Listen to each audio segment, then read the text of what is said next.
Bueno, me alegro que haya otros colegas acá, pero entiendo que, corrígeme Luis, son todos profesionales. ¿Cómo? Todos son colaboradores de CGI Colombia. Colaboradores de CGI en Colombia. Tanto administrativos como funcionarios de la salud.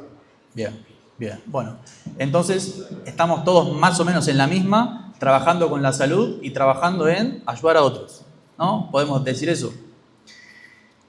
O sea, trabajamos muchas horas del día resolviendo problemas de los otros, ¿no? Pero pocas veces nos sentamos o nos detenemos a preguntarnos desde dónde estamos resolviendo esos problemas. Puedo seguir hablando de mí mucho tiempo, pero me parece que no tiene ningún sentido seguir presentándome.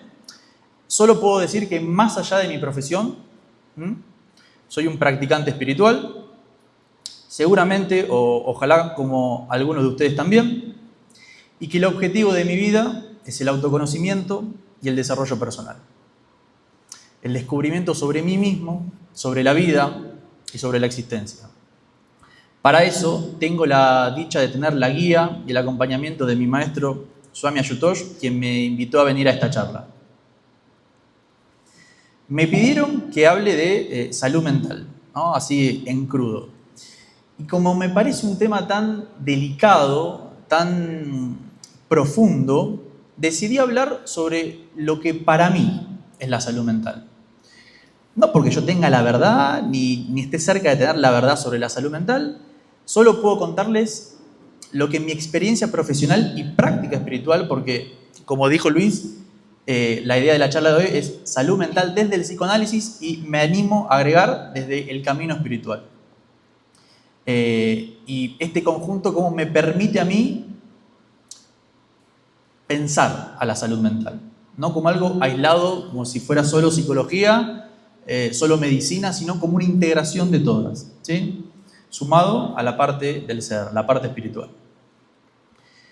Y es por esto que, aunque no me guste mucho, me parece necesario hablar de niveles. ¿Niveles de qué?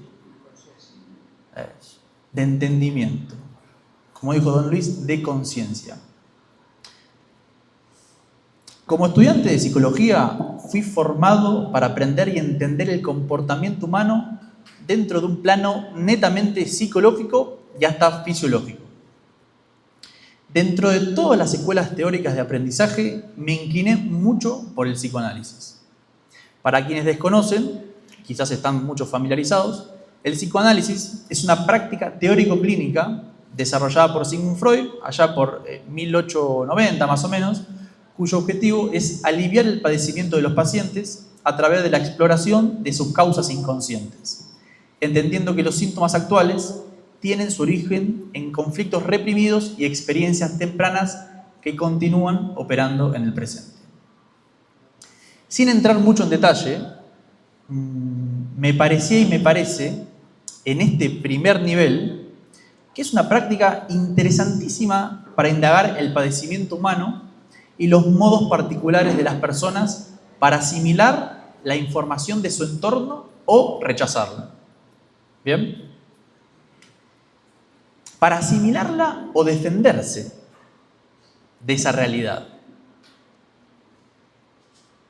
Esa es la base del padecimiento humano, ¿no? Me gustaría escribir, pero ténganlo en mente. Una de las bases fundamentales del padecimiento humano es Sí, señor.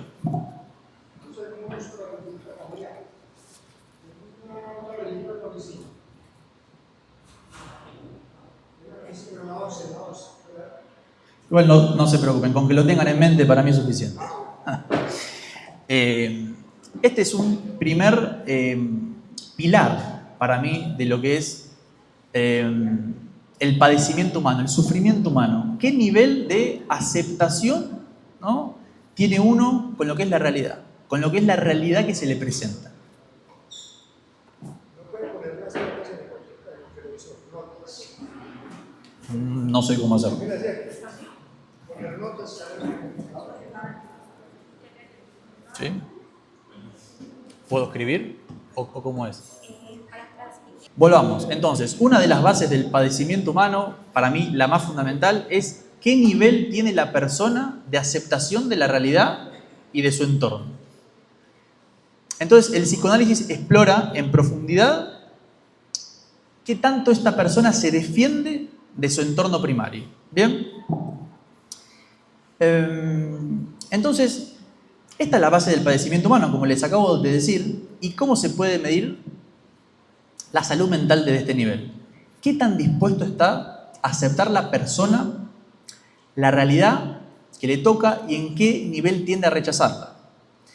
En ese rechazo de la realidad, en esa negación, uno trata, desde una perspectiva analítica, de indagar los motivos que llevan a la persona a ese acto inconsciente de repulsión.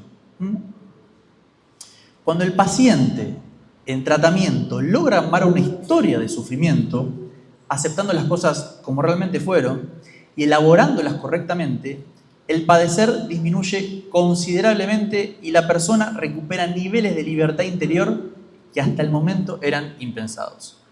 Muy resumidamente, así es como actúa el psicoanálisis ligado a la salud mental.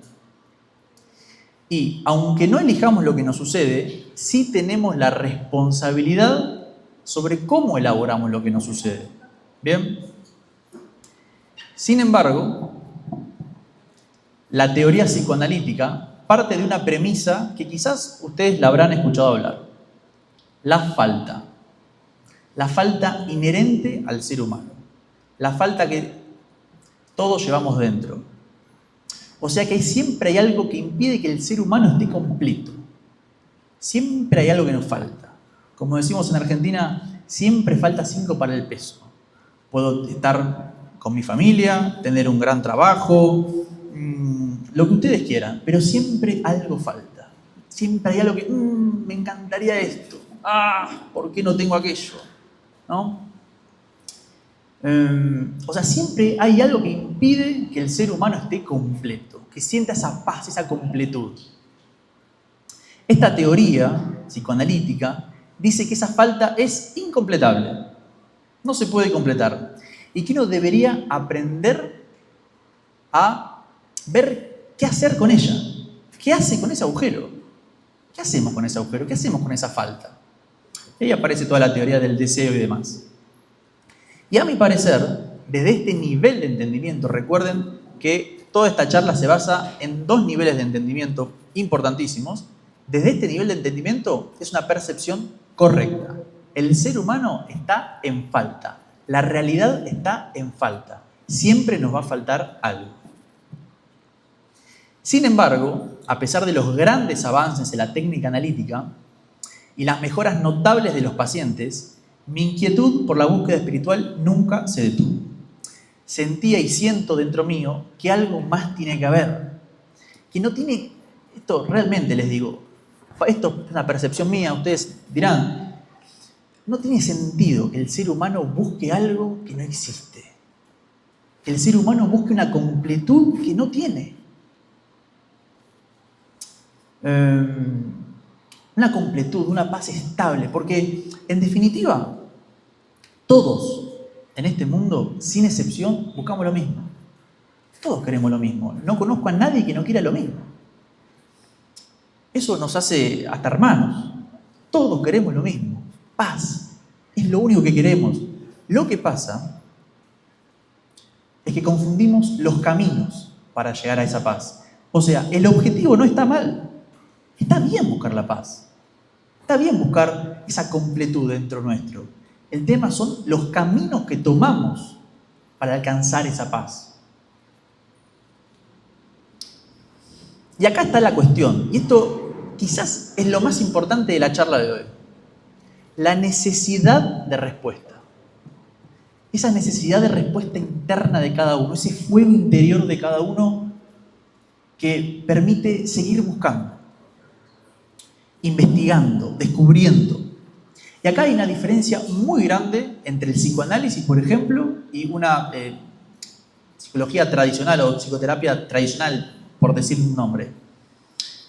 La asunción o el reconocimiento de la persona de lo que le pasa.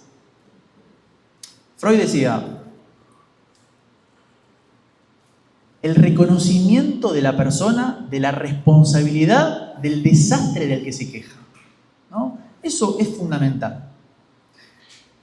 Para venir a hacer una terapia, para pedir consulta, hay dos motivos importantes por los cuales uno viene.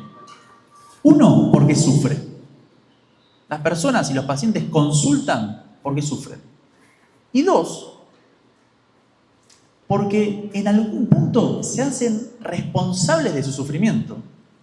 Dicen, basta, me estoy dando cuenta que la culpa no la tiene el jefe. La culpa no la tiene mamá, no la tiene la esposa, el esposo, los políticos. ¿Qué estoy haciendo yo con mi vida? Entonces hay un movimiento de dejar de culpar afuera y empezar a mirar para adentro. Hay un mecanismo básico de defensa en los seres humanos, que lo habrán escuchado hablar popularmente, que se llama proyección. Es decir, poner afuera lo que no me gusta. El aparato psíquico funciona carga y descarga. O sea, cuando hay algo que nos tensiona mucho, necesitamos descargar, siempre.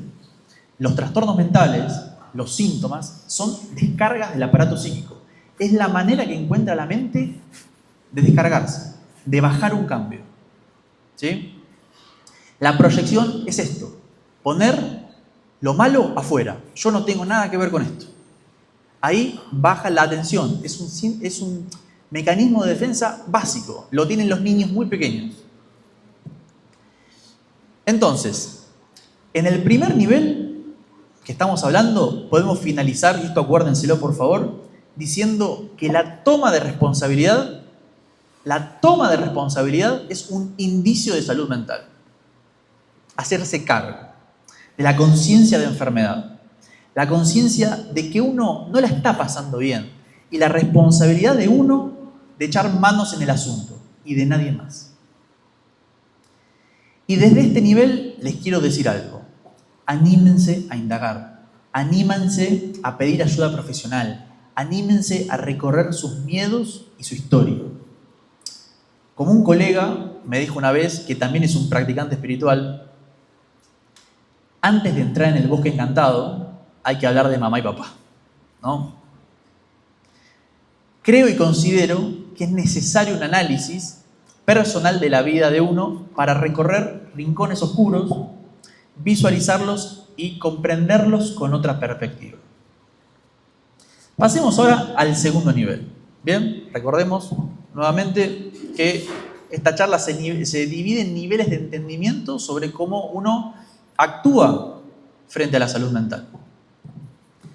Desde mi experiencia personal, opino que cuando uno haya pasado tiempo suficiente en los rincones más oscuros y temidos de la mente, cuando uno haya indagado y sacado a la luz gran parte de su inconsciente, es momento de dar un paso más allá hacia la comprensión del ser y sobre otro nivel de salud mental. Pienso que el ser humano, la mayoría, no estamos preparados para sumergirnos en una práctica espiritual directa, de lleno, de primera. Quizás si no hubiera sido por un análisis, por ejemplo, uno nunca se plantearía el por qué está sufriendo y no le interesa indagar y profundizar. Y ni siquiera se cuestiona si es posible salir de ahí. Lo primero de esto y más importante, los conflictos que tiene el ser humano, que en general se dividen en tres: amor, trabajo y sentido de vida. Por lo menos es lo que escucho en el consultorio diariamente. Amor, ¿quién no sufre por amor? No conozco a nadie. Trabajo y sentido de vida. Dentro de eso se resumen los problemas del ser humano, podemos decir.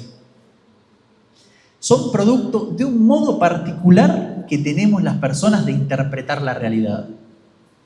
La realidad existe, sí, la podemos tocar, la podemos ver, pero nunca la experimentamos directamente. La experimentamos a través de nuestra mente. Experimentamos la realidad a través de nuestras interpretaciones mentales de la realidad. Y acá quiero agregar algo muy concreto en relación al trabajo, que los incumbe a todos ustedes, porque estamos en una empresa prestadora de servicios y esto atraviesa la vida de muchos. Hoy se ve muchísimo estrés crónico, hiperconectividad, burnout, fatiga de decisión y una exigencia interna que no descansa nunca. Se ve también algo muy delicado, que la identidad personal se vuelve laboral. Y entonces el valor personal queda pegado únicamente al rendimiento, al resultado, a la mirada del otro.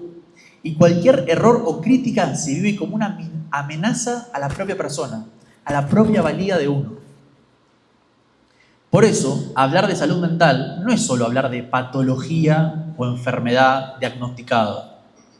Es hablar de prevención, es hablar de cómo vivimos, de cuánto nos escuchamos, de qué lugar le damos al descanso, de qué relación tenemos con la exigencia y de si podemos o no cortar con el piloto automático antes de que el cuerpo y la mente pasen factura.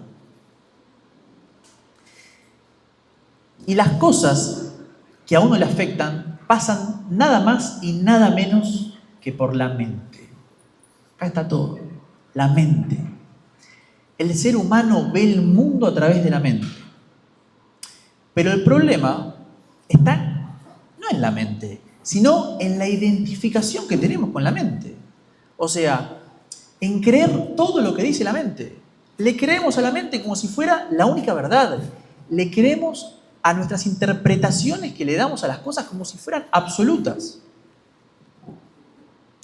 Son interpretaciones basadas en la historia e información pasada que queda almacenada de manera permanente como impresiones. Freud decía, en el inconsciente nada se olvida, nada se borra, nada se elimina. Entonces, lo primero que nos debemos dar cuenta que las cosas del mundo las interpretamos, y presten mucha atención por favor, las cosas del mundo las interpretamos con una voz mental. Una voz que nos habla, que dice, que piensa, que relata todo lo que hacemos todo el tiempo. Cómo nos vemos, cómo nos sentimos. No solo nos habla, sino que juzga lo que ve. Elige, desea, siente esa voz. Dice no, dice sí. Y la voz interna no solamente puede hablarnos, puede sentir, siente. Y muchas veces, por ejemplo, hay veces que tenemos miedo. Y a veces no solo tenemos miedo del miedo. ¿Cuántas veces nos pasa esto? ¿Cuántas veces nos pasa esto? No es una cuestión de... No, es en base a la interpretación que yo tengo del miedo, a la enseñanza que yo tengo del miedo. ¿Cómo aprendí a tener miedo? El dolor presente lo comparamos con el dolor pasado y así intentamos imaginariamente prevenir un dolor futuro.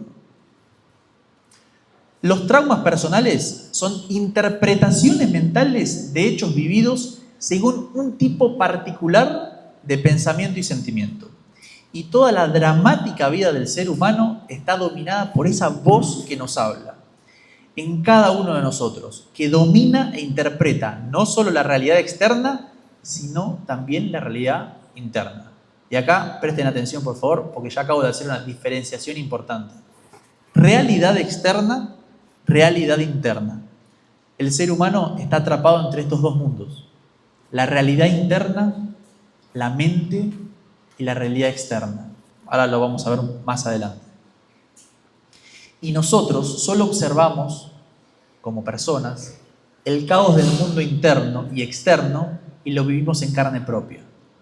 A estos planos de realidad, ya sea mental o material, se agrega el funcionamiento del cuerpo, que ustedes se habrán dado cuenta seguramente, el cuerpo tiene un funcionamiento totalmente independiente a nosotros.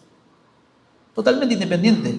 Y si bien mediante la concentración se lo puede dirigir, a pesar de eso, el cuerpo tiene una autonomía asombrosa que también uno puede ser testigo de ella.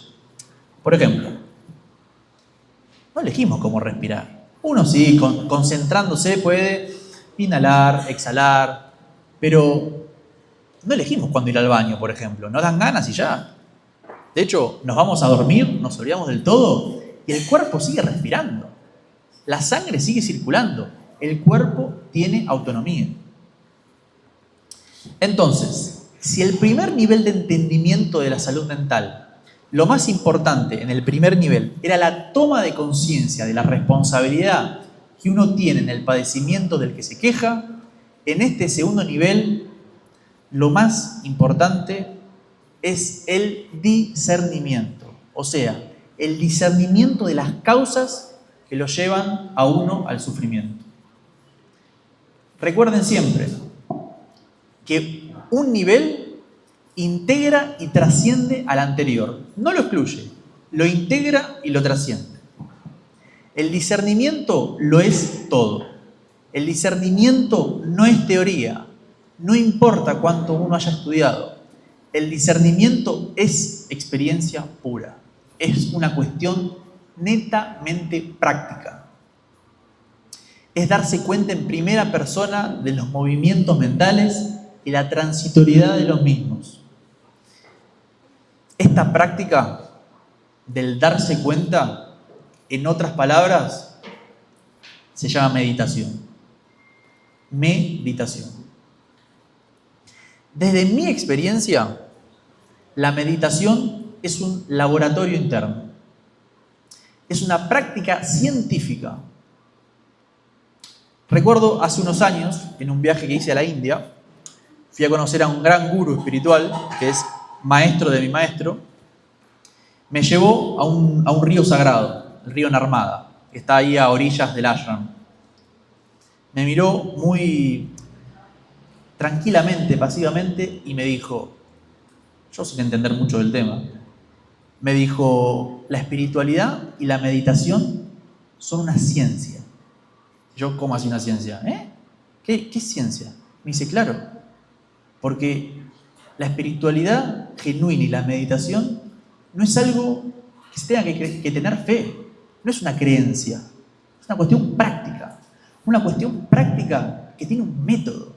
Hay una técnica, hay técnicas que lo llevan a uno a descubrir lo que los sabios dicen. O sea que todos podemos experimentar y llegar a la conclusión de lo que los maestros y los sabios saben de la realidad del ser humano y su padecimiento. Bien. Entonces, la meditación es el lugar de experimentación del ser. Es donde uno pone a prueba el ser, donde uno empieza a verlo, a notarlo. Y no empieza a verlo y a notarlo porque de repente uno ya se conoce y sabe quién es y ya. Sino porque uno va descartando lo que no es. Va descartando la ilusión de la realidad mental y la realidad física. Uno va descartando esas supuestas verdades y va quedando la esencia de uno. Es el espacio donde uno evidencia la realidad de la existencia. Y uno, como les dije recién, tiene que empezar eliminando las capas de ilusión, las creencias que uno tiene de lo que es la verdad. En simples términos, en la meditación, uno puede presenciar con total nitidez, luego de mucho tiempo de práctica, 3 mundos. En realidad son 4, pero vamos a ponerle 3. Que ya se los expliqué hace un ratito. La realidad, vamos a llamarlo así. La realidad es donde vivimos, lo material, lo físico, la familia, lo que comemos, el trabajo, el día a día. Luego está lo que a mí me gusta llamar como lo imaginario. O sea, el mundo de la mente, el mundo de las fantasías, los pensamientos, los deseos, los sentimientos, esa voz de la que les hablé. Eso es un mundo, pero muchas veces, y acá está un gran conflicto humano, mezclamos el mundo mental con el mundo de la realidad. ¿Sí? Después de esos mundos, hay un cuarto que vamos a meterlo como ahí en el medio, que se llama, digo cuarto porque hay un tercero que no lo nombré todavía, pero es el más importante. Se llama lo simbólico. Lo simbólico tiene que ver con la cultura, el lenguaje, lo que hay que hacer, lo que se debe hacer, las costumbres, los modos. ¿sí? Lo que está bien, lo que está mal, lo que quiere decir cada cosa para las personas. Y eso nos atraviesa, porque nos hace ver al mundo de una manera, no como es, sino como nos enseñaron a que sea. Luego, y lo más importante de todo, que es lo que se descubre en meditación, está lo que en las enseñanzas espirituales se llama testigo o observador. El testigo u observador.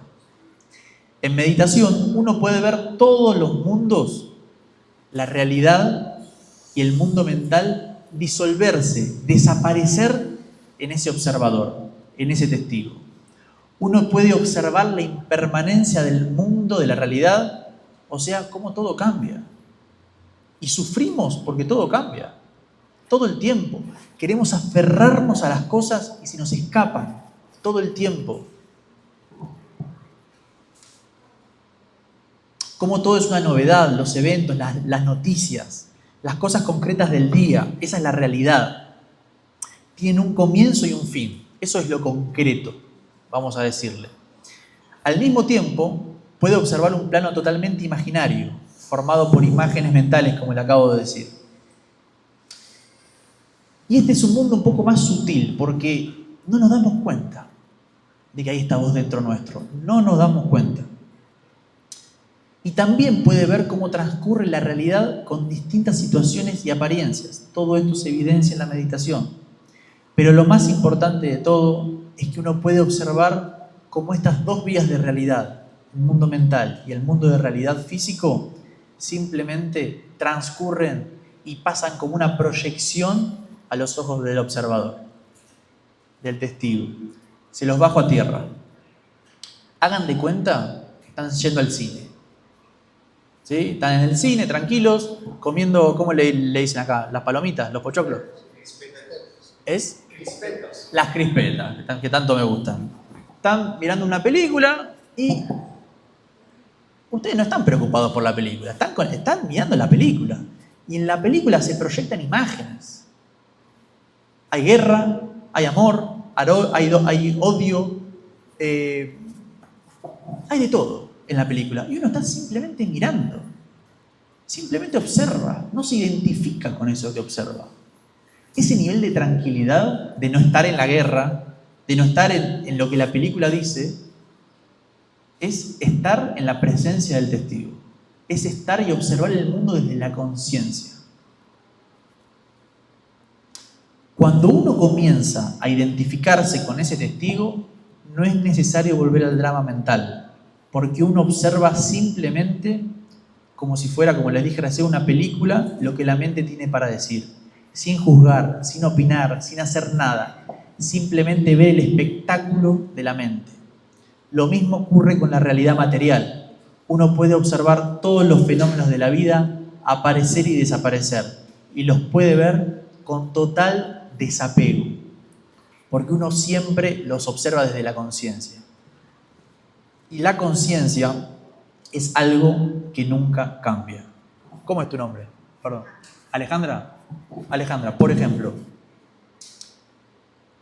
vos ahora no pensás lo mismo que pensabas cuando tenías 5 años. Probablemente no te gusten las mismas cosas. Uno cambia todo el tiempo. Y corporalmente seguro no eras igual. Uno cambia todo el tiempo, de pensamiento, de creencia, de cuerpo. Todo cambia. Pero déjame decirte algo, Alejandra, y esto va para todo el mundo. La que observaba todo siempre era la misma. Esa esencia era la misma. Es la misma y será la misma. Esa esencia es la que no cambia nunca. Y es a partir de ahí cuando uno puede... Muchísimas gracias. Me viene bien.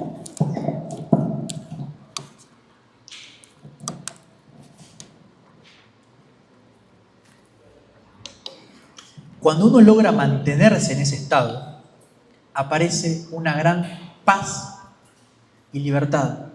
Libertad, señores. Libertad total. Total.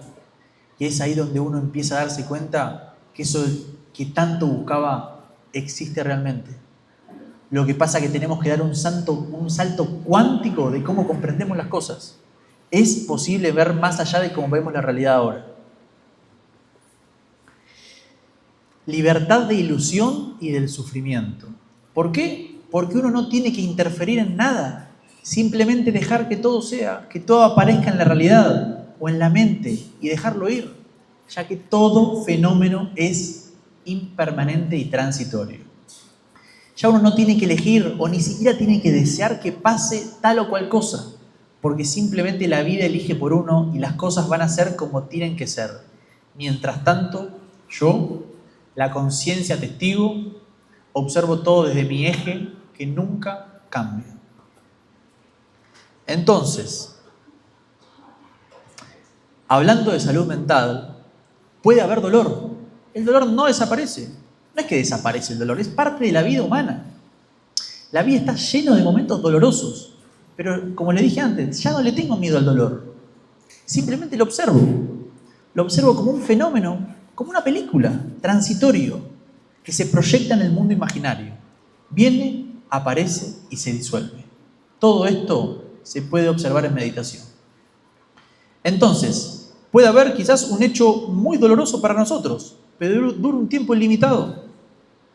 Distinto es cuando pasa algo doloroso, que nos pasa todo el tiempo, y le agregamos mente al asunto. Es decir, juzgamos qué hubiera pasado, cómo debería sentirme, si fue justo, si no fue justo, qué le dije a mi papá, que se peleó, que sí, que no, si lo hubiera evitado. Eso es más mente. Eso es parte del conflicto. Y acá es lo que dice el señor Buda. El dolor es inevitable, el sufrimiento es opcional. Tiene que ver estrictamente con esto. Lógicamente, esto no es sencillo ni se entiende de un momento para el otro. La meditación es el camino para lograr ese discernimiento. Y cuando aparece claro el discernimiento, aparece lo más maravilloso de todo, que es el desapego. Todo el mundo busca el desapego. No sabemos cómo encontrarlo, pero todo el mundo lo busca. Nos aferramos tanto a las cosas de nuestra historia, de nuestra realidad, de nuestra mente, y allí encontramos profunda libertad. Muchos pacientes me piden herramientas para resolver sus problemas. Vienen a consulta por herramientas y esperan encontrar soluciones específicas y particulares para cada problemática de la vida diaria. Y yo siempre digo lo mismo. Permite ver los condicionamientos mentales y emocionales que operan en nosotros sin que lo notemos en lo cotidiano. Ahora bien, muchos colegas lo consideran una verdad definitiva. Yo, en mi caso particular, no lo pienso así y amo el psicoanálisis mucho. Lo considero una dimensión fundamental, pero no la totalidad. El ser humano no solo es mente, también es cuerpo. Y también hay una dimensión más profunda de experiencia que distintas tradiciones llaman alma, conciencia o ser. En mi práctica, entonces, ¿qué tiene que ver el psicoanálisis con la espiritualidad? ¿No? En mi práctica, el psicoanálisis me interesa verlo como un puente. Como un puente. ¿Un puente hacia dónde? Hacia una integración mucho más amplia. Primero comprendemos el conflicto psíquico, el drama del ego, la estructura del deseo y de la falta. Recorremos los rincones más oscuros de nuestro ser. Estoy pensando porque una vez, siempre, mi maestro dice, antes de querer ser un Buda, un iluminado, un Jesús, lo que ustedes quieran, un santo, hay que aprender a ser un ser humano. Y me parece que tiene que ver con esto. Pero si el trabajo queda solo en entender el conflicto, y listo, puede volverse circular. El puente entonces aparece cuando esa comprensión psicológica abre la posibilidad de algo más profundo. No solo interpretar el sufrimiento, sino transformar la relación que tenemos con él. No solo analizar el ego, sino empezar a no identificarnos con él. Salir del juego. Estamos en un laberinto mental La vida nuestra es un laberinto que no sabemos para dónde va y todos tenemos la salida equivocada. Si no, no sufriríamos. Pero del laberinto no se sale por ninguna puerta, se sale por arriba, cuando se termina el juego. Game over. No se trata de reemplazar el psicoanálisis por la espiritualidad, se trata de articularlos, de usar la comprensión clínica como vía de acceso a una experiencia de mayor conciencia y eventualmente de mayor paz. Y para cerrar, quiero decir algo muy simple. Hablar de salud mental no es hablar solo de síntomas, de diagnóstico o de técnicas. Es hablar del modo en que vivimos todos nuestra experiencia. En un primer nivel, es asumir responsabilidad sobre nuestro sufrimiento y animarnos a comprenderlo. En un segundo nivel, es aprender a observarlo sin quedar atrapados por él. No todos van a recorrer el mismo camino, no todos necesitan lo mismo, pero todos, sin excepción, estamos atravesados por nuestra mente y por la forma en que interpretamos lo que nos sucede. Si algo me gustaría o quisiera que se lleven hoy, no es una creencia nueva, un dogma nuevo, es una invitación. Una invitación. Invitación a detenerse, a observarse, a preguntarse desde dónde están viviendo y trabajando, desde dónde aman y desde dónde sufren. Porque aunque no elegimos lo que nos sucede, sí podemos aprender a elegir cómo relacionarnos con ello. Y en esa relación más consciente, más responsable, más lúcida, empieza para mí la verdadera salud mental. Muchas gracias.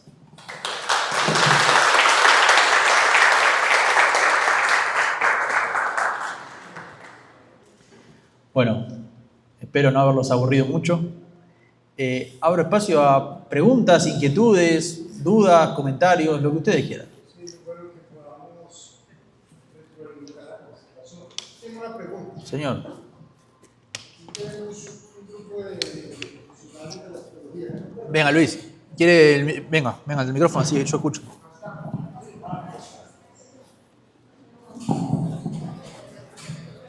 Yo quería que los psicólogos nuestros pudieran darnos una retroalimentación de esta charla que nos da Tomás, porque él nos reta a que revisemos cómo estamos manejando nuestra consulta y si hoy podemos ver otro camino que de pronto no hace parte de esa estructura académica que ya tenemos internamente o que estamos desarrollando con nuestros pacientes, sino mirar lo que nos dice, mirar lo que posiblemente se puede hacer desde otra óptica y arriesgarnos a fortalecernos en nosotros para que lo podamos tramitar a nuestros pacientes. No sé si me hago entender. El tema de la meditación, por ejemplo, es una herramienta muy importante, entiendo yo, porque estamos hablando de un observador, me corrige, ¿cierto? Y allí mismo puede haber un proceso de discernimiento. Y de sanación. Y de sanación. Entonces, nuestros psicólogos, ¿qué tanto le pueden apuntar a esto? ¿Qué creen ustedes frente a lo que estamos planteando? Eso me gustaría escuchar. Y obviamente a todos ustedes, porque pienso que todos tenemos, a todos nos toca el tema de la salud mental, ¿no? Y él dijo algo que me pareció fundamental, y es que todos buscamos un tema muy puntual, y es la paz. La paz y la felicidad. Que infortunadamente nos volcamos a todo lo que es externo, creyendo que podemos encontrarlo allí y terminamos entendiendo que es nuestra realidad. Son simplemente momentos fugaces de sentirnos pleno, pero que en realidad vuelve vacío. Por favor, sí quiero que hagamos de este espacio unos 15-20 minutos más de retroalimentación y de seguimiento. El doctor Carlos también sé que nos puede aportar, los psicólogos y la experiencia de cada uno de ustedes. Muchas gracias.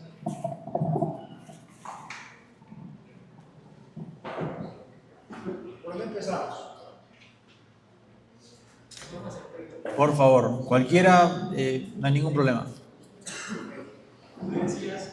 Espere que le voy a alcanzar esto, porque sé que... porque no...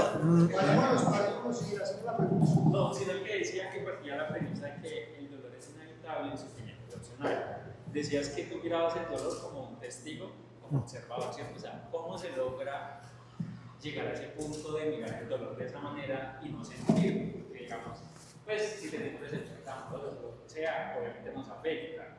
Pero entonces, ¿cómo uno logra ese punto de decir, ok, esto me duele, pero no me voy como a entrar en ese ciclo de retroalimentar, de retroalimentar? Como, no sé, como estar en ese bucle de estar cada rato ahí, si llega ahí, ¿cómo se logra simplemente a decir, siento dolor, dejo que lo sienta y ya, Perfectamente. Es que el dolor y el sufrimiento no son lo mismo. No son lo mismo. El dolor es parte de la vida humana. Una ruptura de pareja, un despido del trabajo, no sé, el cambio de gobierno, la muerte de un ser querido. Es parte de la vida, es parte del condicionamiento que tenemos. Pero el sufrimiento aparece no por el dolor en sí, sino, como les dije al principio, por el rechazo del dolor, por no aceptar el dolor, por no aceptarlo como un fenómeno más, como parte de la vida, no animarse a atravesar el dolor. Eso es sufrimiento, es rechazar el dolor, decir, no lo quiero. Y eso sigue apareciendo, sigue repitiéndose. Por ejemplo, se me murió mi padre, ni idea. No, que cómo no lo saludé, que me peleé el día antes, si no me hubiese peleado, qué hubiera pasado, si él no hubiese manejado por esa autopista, no sé. Es negarse a enfrentar, ¿sí?, esa emoción que pasa por el plano mental. Es negarse a atravesarla y a que simplemente haga lo que tenga que hacer. Dolor. Como les dije antes, le tenemos miedo al dolor. Juzgamos las emociones. Una emoción es una emoción. Y ya. El tema es que juzgamos las emociones, le ponemos pensamiento a las emociones. Yo no me debería sentir así. Qué lástima, cuánto falta para dejar de sentirme así. Esto es interminable. No sé, estoy cansado, siempre sufro. Lo que ustedes quieran. Señor. Pues yo digo una cosa, no sé, yo hablo de mi experiencia personal. Yo hablo de mi experiencia personal y digo que... Yo para escucharlo yo, por eso. Yo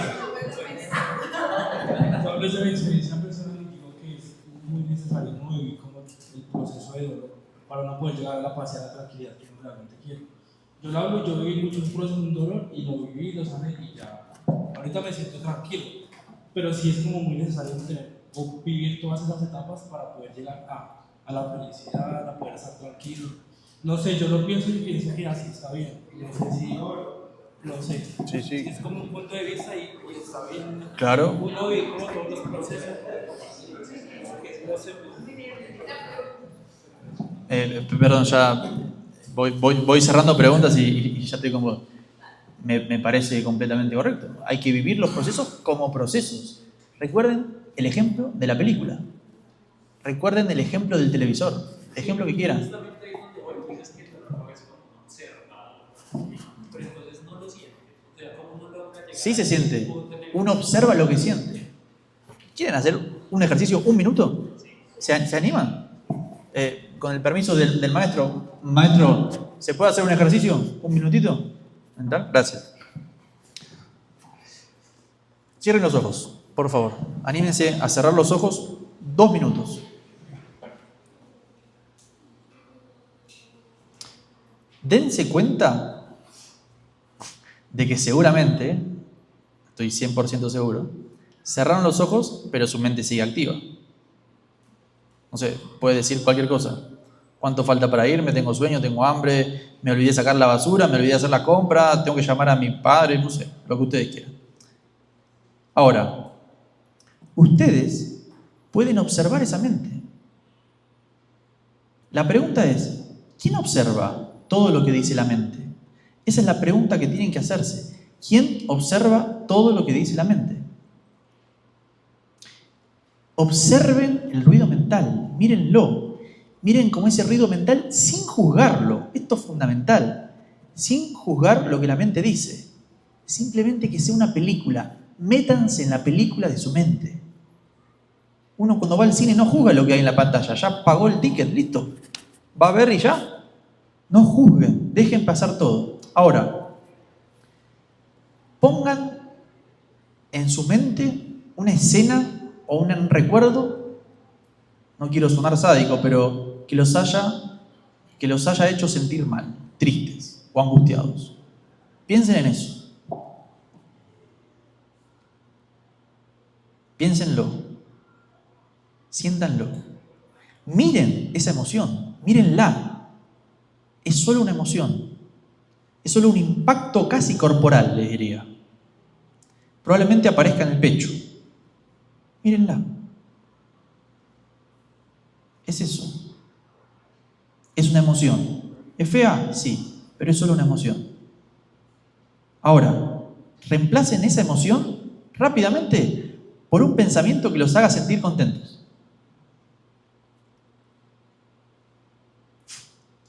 Es hermoso, ¿no? Digo, queremos uno y rechazamos el otro. Ahora, todos concentrados en esa emoción, pero no en la imagen mental, no en el pensamiento, en la emoción.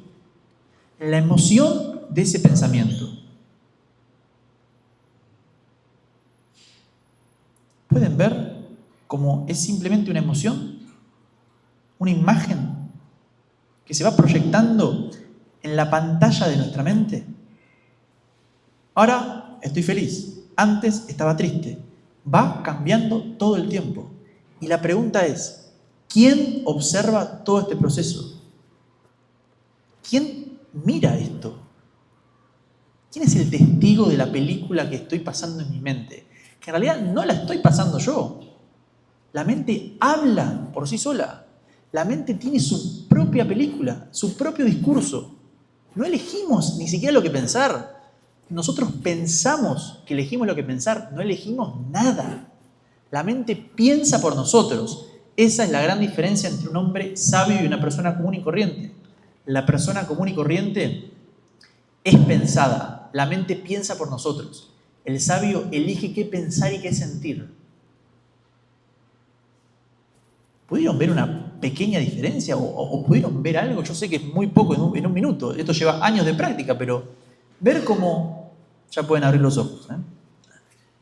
Ver cómo son imágenes. Sin juzgar. El tema es que viendo eso, uno juzga las emociones. Esto me gusta, esto no me gusta, esto es lindo, esto es feo, esto me agrada, esto me desagrada. ¿Alguien pudo darse cuenta o no?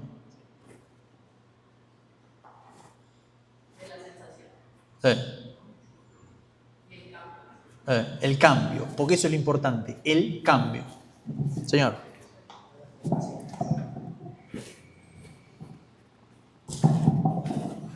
Buenas tardes. Me gustaría compartirles una pequeña historia que escuchaba ayer, muy relacionada con cómo nos afectan o cómo nos dejamos afectar de muchas situaciones externas, que pienso que es algo como muy importante que hemos hablado, ¿cierto? De cómo no somos capaces de ser espectadores, sino que nos enganchamos directamente y todo el tiempo con todo lo que nos sucede, con el trancón, mientras vamos para la oficina, y entonces queremos adelantar y nos estresamos y sujetamos el volante fuerte, los hombros alzados y estamos ahí tratando de adelantar cuando en realidad no podemos hacer nada porque eso no va a cambiar de que se elimine totalmente el trancón, ¿cierto? O sea, igual va a estar, pero nos estamos afectando nosotros en nuestra salud, en nuestra mente, ¿cierto? Entonces una historia es de un campesino, ¿cierto? Entonces el campesino tiene un caballo y el caballo se va. No sé si de pronto algunas la han escuchado, los que no, pues se las quieren compartir. Entonces el caballo se va y los campesinos de alrededor, ¡ay, qué mala suerte! Se le fue el caballo. Entonces el campesino dice, quizás. Pero resulta que después llega el caballo con otros caballos salvajes y dicen los campesinos de alrededor, ven, qué buena suerte, Y el campesino dice, quizás. Pero resulta que después el hijo del campesino, tratando de domar un caballo, le da una patada y se fractura la pierna. Entonces los demás campesinos ven, mira, qué mala suerte. Entonces el campesino dice, quizás. Pero resulta que después pasa el ejército recogiendo, captando pues, personas para llevárselos para combate. Y como el hijo está fracturado, no se lo llevan. Entonces los demás campesinos ven, qué buena suerte. Entonces dice el campesino, quizás.